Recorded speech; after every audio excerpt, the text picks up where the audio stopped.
The Illini traveled to Bloomington, and I don't know if they got off the bus.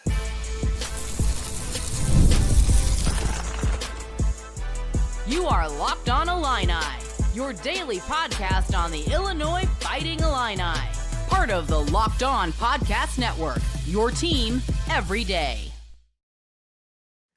Welcome welcome all to a breaking news therapy session episode of Locked On Illini. Thank you all so much for making us your first listen each and every day. Tonight's therapy session is brought to you by Mazda. Like our players, we sweat every detail. Okay, sure. Because when you make every move count, pulling off the unexpected is only the beginning. Stay tuned later for highlights. Yeah, right. In this week's Moving the Game Forward, Mazda, move and be moved. All right, where do we even begin with this one? You know, normally I come on these post-game shows and I'm going to talk about the game for like 8 to 9 minutes.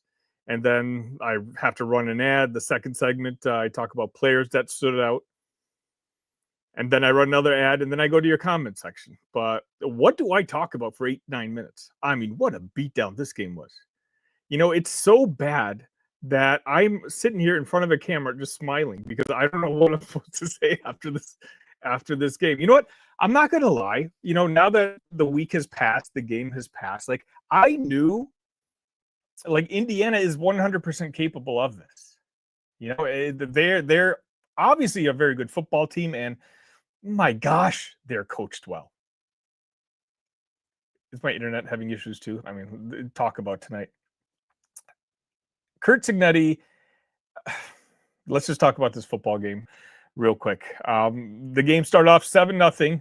Indiana blocked a punt and returns it for a touchdown. And, you know, quite honestly, the first 5 minutes, first 10 minutes didn't look too bad for Illinois. If you're in our Discord, if you're in our Talk Illini Discord, by the way, if you're in it now, please get off. I mean, that place was depressing.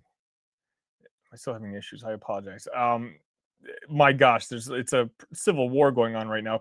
And a lot of Illini fans are emotional. And I get it. And that's okay. That's what makes us Illini fans. By the way, I'm taking a look at the comment section. If the internet's really bad, please let me know. I feel bad for you. Indiana did not look strong right off the bat, right? Mendoza, I was very shocked at one point, 3rd and 12 on the first drive. After scoring 70 points last week, Curt Cignetti decided to punt this week. So I'm like, hey, wait, that's kind of a sign.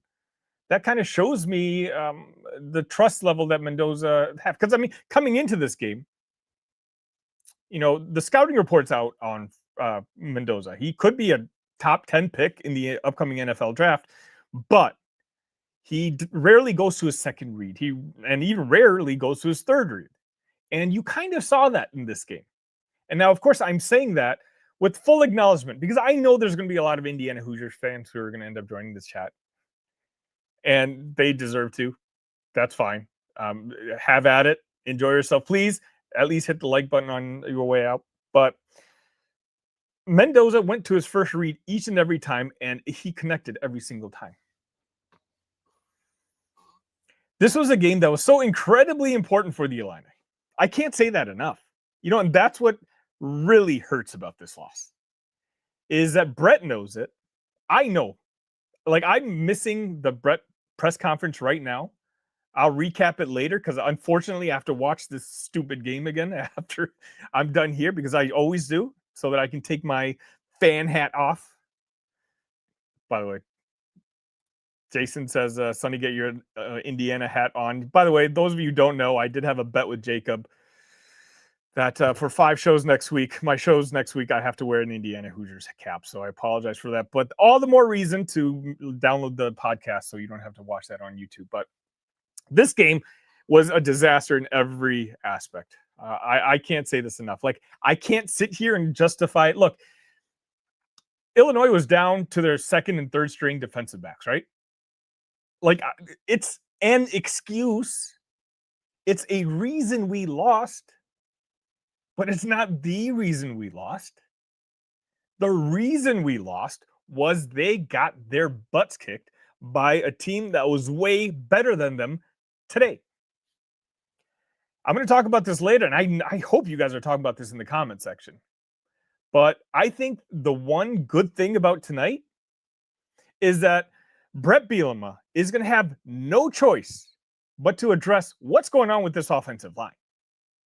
Because it's one thing to look bad against Western Michigan, against Duke. But we played it off. In the second half, we talked about how this team turned around and made a couple adjustments, and they were fine. That's not going to happen against a really good football team. And Indiana is a really good football team.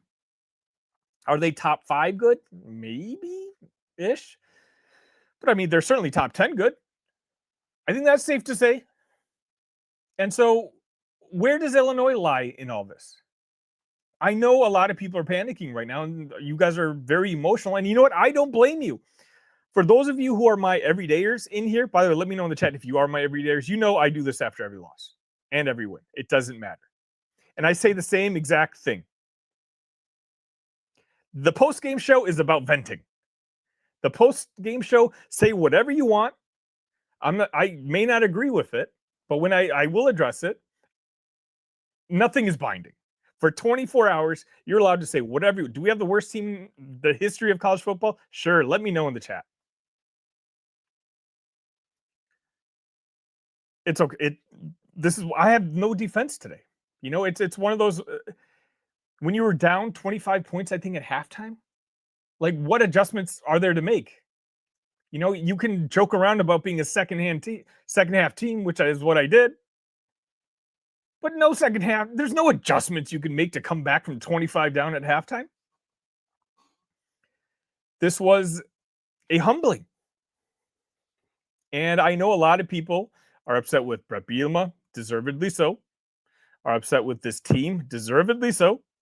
They think the team gave up. I mean, somewhat, I can kind of agree with you on some certain plays. But I also think that the talent discrepancy in particular, once your second and third stringers were out there against this Indiana offense, which was completely in the zone, was a complete mismatch. This was a complete whipping in every essence of the word. And so, again, I'm going to talk about things in this football game, but understand none of this is excuses. Illinois got their butts kicked today. Now, some of you are going to think I'm silly for saying this, but, you know, if these two teams played 10 times on a neutral field, I don't think Indiana would win 8 of them. I think it'd be closer to 6-4. But not if Bret Bielema can't figure out this offensive line situation. I genuinely believe that. It was 14-7, and we had a targeting call that shouldn't have been a targeting call. Like, I don't know how you play the game of football unless the only option Miles Scott had would be to just stop himself and let this football player catch the ball and go into the end zone. I don't think he even had that choice. The momentum was way too strong. He led with the shoulder. Helmet is incidental. You can't, how are you, come on.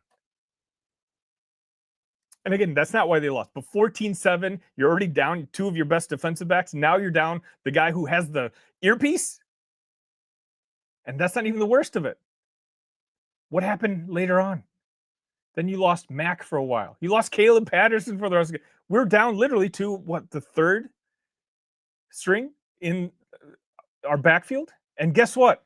If you had your starting defensive backfield, it would have been a game. But you still would have lost tonight. Having your third string? No. You stood zero chance. In a way, the fact that you only let them score 63 is impressive. That's how bad this game was. The fact that they let up only 63 points to Indiana Hoosiers with your third string defensive backfield. Somehow that's the highlight of today. It's incredible. Okay. I had to watch this game. So for a second, I got to run this ad so at least I get paid for it.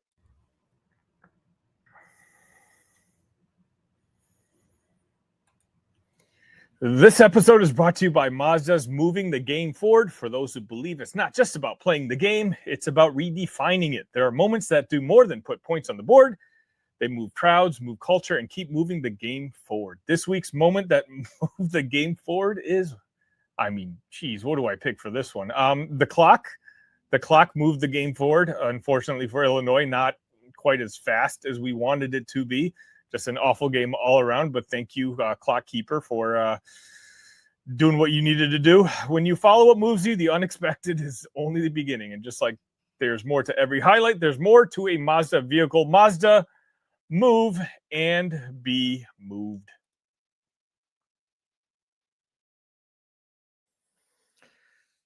A lot of people have some questions about Bret Bielema, and, I get it.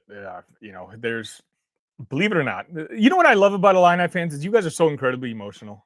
And, I saw this. You guys remember what happened at the Duke game in basketball on that side where we were completely embarrassed on national television? This was very resembling of that.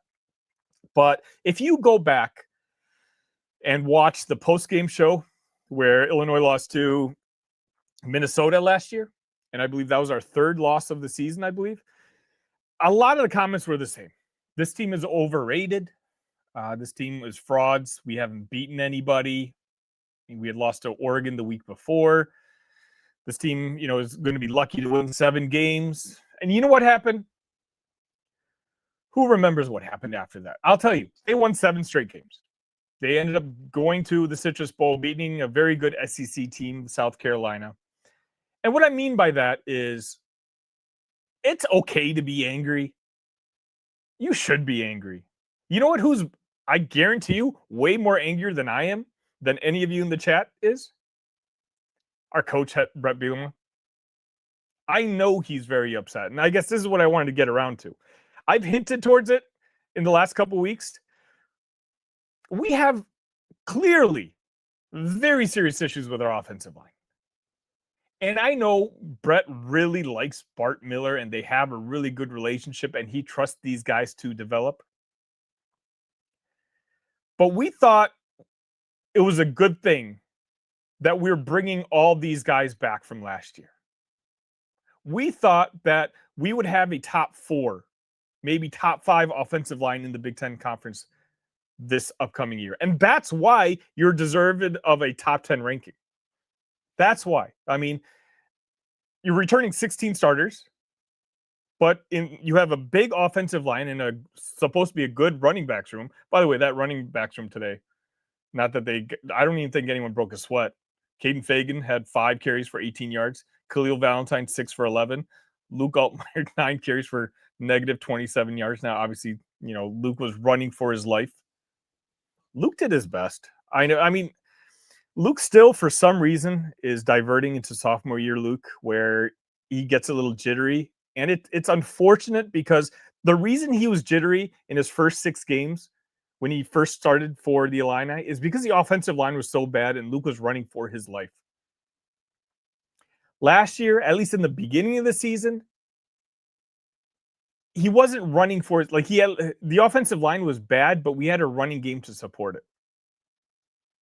This year, he's kind of reverted. He's still making the right passes for the most part. He missed some. Again, I'm not even counting anything in the fourth quarter today, guys. Maybe not even the second half of the third quarter. That's just forcing plays, forcing throws, trying to make things happen before the other team drops a 70-piece on you. But he's just holding on to the ball a second too long. He's not throwing it away when clearly you should just throw it away instead of losing 5 yards, 4 yards by running out of bounds. But again, all of that comes down to what is going on with this offensive line. If there's going to be one thing to point at the end of the season, if this team only wins 7 games, 6 games. Now, again, I don't necessarily believe that, okay? This is a worst case scenario. Although I know some of you in the chat, certainly somebody in the Discord, by the way, the link should be in the description. These guys are saying that we're going to win 3 games, 4 games, right? There's drama queens, which is fine. That's what tonight's all about. Therapy, emotions. But if this team only wins 6 games, 7 games, no doubt everybody know the culprit's going to be the offensive line. Like, I'm curious right now, what's Bret Bielema saying? I know, you know what, it was cute last week when he got up there after that Western Michigan game. He's like, oh, I got pissed off. I've as pissed off as I've ever been. I slammed my hand. I hurt myself. I'm going to have to get it checked out by a doctor. That was funny. And it was cute because we won. Because we outscored them 30-0 or whatever it was in that second half. But today, that's not going to fly. Today, we want somebody to be held accountable. Maybe not tonight. Maybe tonight's not the night for that. But he's got a press conference on Monday.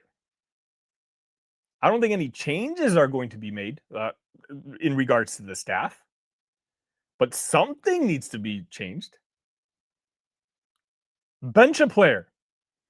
Priestley, I understand you take the emotional stuff of Priestley in order to get the best of what Priestley does. Does that make sense? Like, he's got a crazy emotion to him, but that kind of unlocks a different level.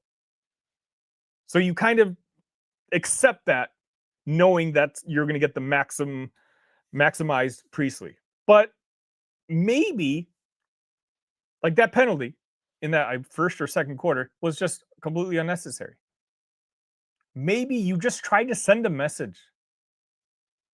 You know, at one point, now you're 4 games into the season. Guys, one third of the season is done already? We've been waiting all offseason for football to start. And now we're already at the point where 1/3 of the season's over. You were fortunate to be 3-0. Okay? You didn't have as tough of a schedule as a lot of other teams, though I don't think it's as bad as some people are going to try to make it out to be. Thank God Duke won today. Beating South Carolina State or whoever they beat. Because that game, I think, was tied at halftime, and that really had me stressed out. But what are we going to do at this point? We know the culprit is the offensive line. Somebody needs to be held accountable. Bench a guy. But unfortunately, what's the issue? We got USC coming up next week, which, by the way, tonight we're on national TV, right? Everybody got to see that butt whooping that we took on NBC. Guess what? Next week, USC comes to town. Sold out. I believe it's sold out. And Big Noon's going to be here for the first time. And you know what they're going to talk about for that 3-hour pregame? Highlights of this game. How do you fake enthusiasm like next week is going to be a good game when every single Illini fan has their tail tucked between their legs right now? Let's be honest. Even the most optimistic Illini fan, some of you will say it's me, is very genuinely concerned about next week's matchup. Now, why? Not that I don't think Illinois is better than USC, but I have no idea what our injury report's going to look like anymore. How many healthy bodies do we have left? It's one thing if this happened at the end of the year, when the schedule gets a little bit easier. This didn't happen at the end of the year. Our schedule, we are literally in the gauntlet of our schedule right now. In game 1, we got blasted 63-10. The opposition, the Hoosiers, outgained us 5-1 today. Indiana Hoosiers team that we are directly competing with for the next 3, 4, 5, 6 years. That's why this loss hurts, because we're going to recruit the same players. You know, when Bret Bielema walks into a living room and when Curt Cignetti are going to walk into the living room of the same recruit, you don't think that Curt Cignetti is going to pull up his phone and show that recruit the box score of this game? You think that recruit's going to care that Illinois secondary was on their 3rd string by the end of the game? This loss hurts. It hurts in every aspect. It's unfortunate. There's no excuses. Bret Bielema has never been beaten this badly, certainly not with Illinois. Now, I'm not going to hold that against him necessarily. And I hope I'm going to articulate this correctly. This was an awful Illinois football game, but Indiana is the worst team to have an awful football game against. because they don't relent. They won't realize, hey, game is in hand. No. If I'm sitting here in front of this chair, in front of this camera, telling you that this game is extremely important because Illinois and Indiana are going to be competing directly with each other for the foreseeable future, you don't think an absolute psychopath like Curt Cignetti knows this too? If Curt Cignetti doesn't mind beating Sisters of the Poor 73-0, he's going to try to do the same thing against Illinois. Again, the fact that he only got to 63 was a success on our end. There's just nothing positive about this game. The only positive thing that can come of this game is if Monday, when Bret Bielema goes up on that podium and he says, well, it's time to acknowledge we just can't have this offensive line playing the way that they are. I've decided to do this. I've decided to do that. A, B, C, and D. Then there's something to look forward to. But what injuries do we have in that backfield? Because Indiana's wide receivers are really good. Guys, USC's might be better. They're playing right now. I know they are, but I've been watching their games over the last couple of weeks just to get ahead on the scouting. Their wide receiver groups might be better. Now, they're not as complete of a team as Indiana is. But again, it's because of Curt Cignetti. You know, I say this all the time. We go into every single game, and there's always one clear advantage that Illinois tends to have. And that's coaching. That's Bret Bielema, Barry Lyon Jr., Aaron Henry. Those three guys got embarrassed today. They got depantsed today by Curt Cignetti and that Indiana football program. Let's get to some of your thoughts right after this.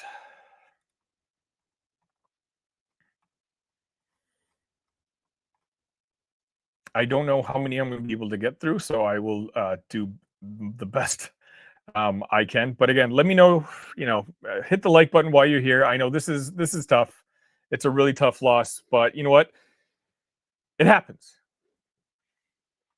You need to this it's a wake-up call because we knew the signs weren't there for this football team. We won, but the signs weren't there. It's not like, we won ultimately convincingly, but I mean, you can't say this wasn't a concerning matchup for you guys. And now, ultimately, the first time we play a really good football team, we lost 63-10. I mean, how far do we fall in rankings? Do the rankings matter? I don't know. Matters to some people. I mean, we're essentially, I think it's safe to say,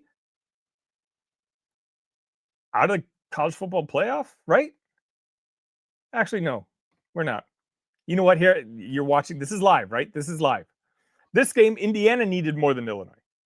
Now, what I'm about to say is going to sound preposterous to you guys after the drubbing we just watched on TV. But if by some luck, some of these defensive backs do come back, these injuries aren't as big of a concern as we think. You know you're going to lose to Ohio State, probably. I'll be there, by the way. If you're going to be there, let me know. But you have, if you can somehow get a victory over USC, and then you have another tough game at Washington, and Washington never loses on the road. But that's my point. If somehow you do beat Washington on the road, and you're talking about a team that's only lost 2, you still have a chance for a playoff. Now, I don't think any of that's happening. But I'm just saying this game necessarily didn't knock you out of the college football playoff conversation. But in order to think about that, you need to fix something tonight. I hope Bret Bielema doesn't let his coaching staff go to bed tonight. If they're going to hop on the bus and go back, I want them looking at film and get some medical reports. Because the season can still be salvaged. Tonight might be a day of reckoning a little bit. Now all the whispers, a lot of the negative Nancy's, especially within the Illini fan base, the ones who are just used to being negative just because Illini football has been negative, they're going to say, hey, you got lucky a lot last year. You had a lot of balls bounce your way. That was a 7-win team that just ended up having to win 10. And this year, so far, the first good team that we faced off against, we got blasted by. And again, I'm trying to be clear about this. Losing by this much to Indiana is not as big of a deal to me. Okay, let me put it this way. The final score is not as big of a deal to me as the play I saw in the field. Because Indiana does do this. I compared it to those of you who watch basketball. If you recall LeBron James being on the Miami Heat, they were very good front runners. Once they got a lead, their confidence got high, and they would run away. They'd beat you by 20 points every single game. That's what this Indiana Hoosiers team is like. As silly as this is going to sound for me to say, those first 7 to 10 minutes, I was actually feeling kind of good. Indiana's offense showed very little. Unfortunately, some breaks didn't go your way. Some punts bounced in the wrong direction. And sure, once you took Miles Scout out with that targeting call, which awful call, things unraveled. But 63-10 is just an average Indiana score. So I'm done talking about the Hoosiers. That's not the point. You still have a really good game against USC. Now I'm curious, who's going to be favored in that game? Who deserves to be favored in that game? I still think Illinois is going to win. But right now, we need to find out what happened, who's hurt, who's not hurt, who can play, and mostly who's going to be held accountable. By the way, I love that. There's 210 people in here, and it's all because I love this fan base. I'm sure there's Hoosiers fans in here trolling me. That's fine. Give it to me. If you think I'm being too positive, give it to me. It is what it is. Jason says we're still a JV team. Some things never change. Caitlin says anyone with a DC with the brain will just keep abusing our offensive line, and you can't change the personnel, so it will continue to be inept. Caitlin, you're exactly right. That's what I'm saying. It's like, what are you going to do? And you, meaning Bret Bielema, what are you going to do? This is not working. The comfort of bringing back that entire starting offensive line is no longer applicable. Bench one of them. That was not a good thing, it turns out. We thought it was a great thing. It's not. Tim says, I can't believe we beat WMU. Okay, see, now we're going to get a little crazy here. Czar, nice to see you. I usually see you in basketball season. Hard to believe our talent is that much worse than Indiana. I don't think it's the talent, guys. This is not cope. I'm telling you, we got our butts kicked out there. Indiana was a little faster. Today was just a really bad football game. Owen says fish in a barrel. Caitlin says big noon kickoff is going to change their mind, aren't they? No, I don't think that's going to happen. And here we go. Jay says, typical Illinois, what a joke. There's going to be a lot of this. There's a lot of, here we go again. And I don't blame you. I'm just telling you that I'm no longer in that position, that maybe I'm being silly here, but I think we have a head coach who realizes the disaster that we just saw on the field. If there's one person who I think is feeling sick right now, it's Bret Bielema. Because he knows he lost a huge edge over Kurt Cignetti, at least for the foreseeable future. When do we play Indiana next? Do we play them next year? Can anyone look up future schedules? Jason says Indiana scored more points by a Big Ten team against a top 10 AP team in history. St. Dominic's, of course, another basketball. I don't want to hear it. Aaron Henry and Lenny have to go. Okay, hey, this is the venting session. Let me know. Who else needs to be fired? I know some of you are going to be saying Bret Bielema has to go. St. Dominic says, I'm calling 6-6. Kind of what I expected.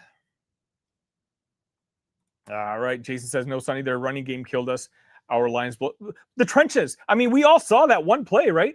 Where they talked about how Gabe Yakis was doing nothing, and then they just, like with the telestrator, drew a circle around him, and literally as they were doing that, a running back ran right past him?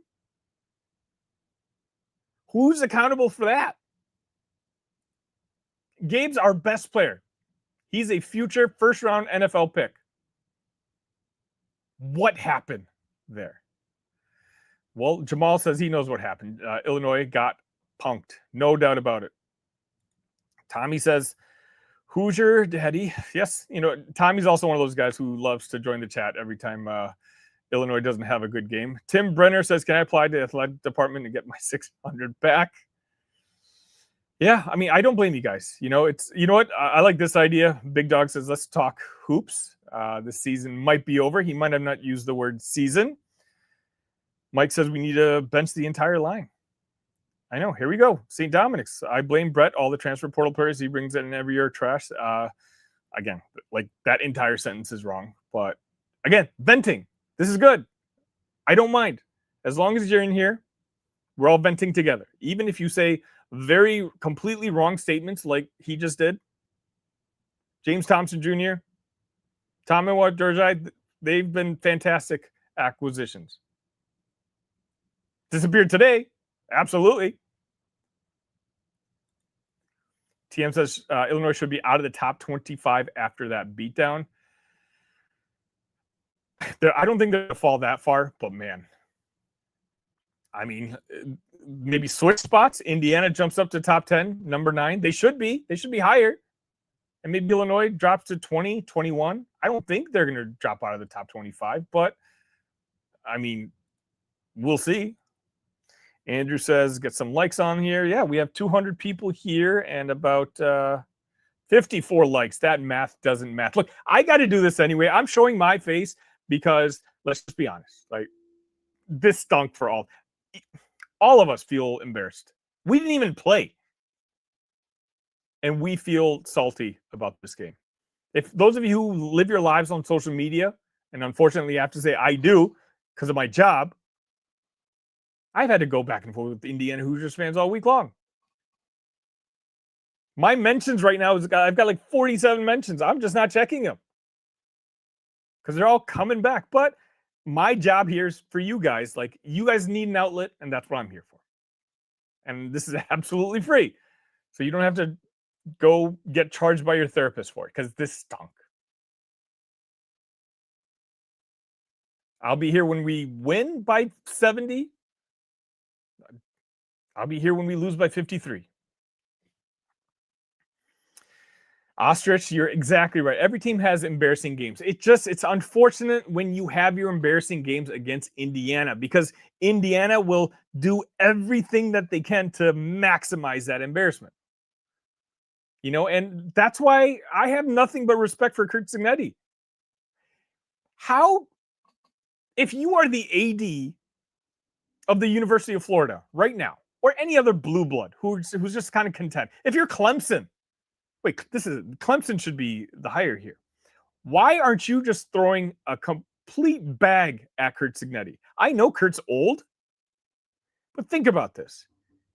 Look what the job he's done at Indiana in 16 games. Kurt would win a national championship in 3 years if he was in charge of the Florida Gators or the Clemson Tigers. It's especially now in the day of the transfer portal. It's amazing. It's mind-boggling to me that some big school, I know Kurt's getting paid very handsomely by Indiana. Don't get me wrong. I'm saying if he's getting paid by $8 million by Indiana, some school out there needs to make him the highest paid coach in football. Tell me I'm wrong. Will says, seriously, this could be a Bielema program ending loss. See, Will, I respect and I'm giving you the opportunity to say that. You are completely wrong. I mean that respectfully. I'm glad you're tuning in. It just feels like that. It's unfortunate. But Bret Bielema is the best coach we've had in a very long time, arguably ever. He's a coach who knows how to win at Illinois. There's no excuses for the performance today. There's none. But there are signs.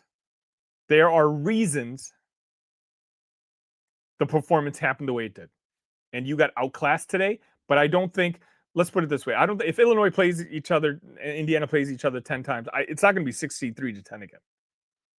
At least that's my opinion. I think some of you probably think it could be 80-7 next time.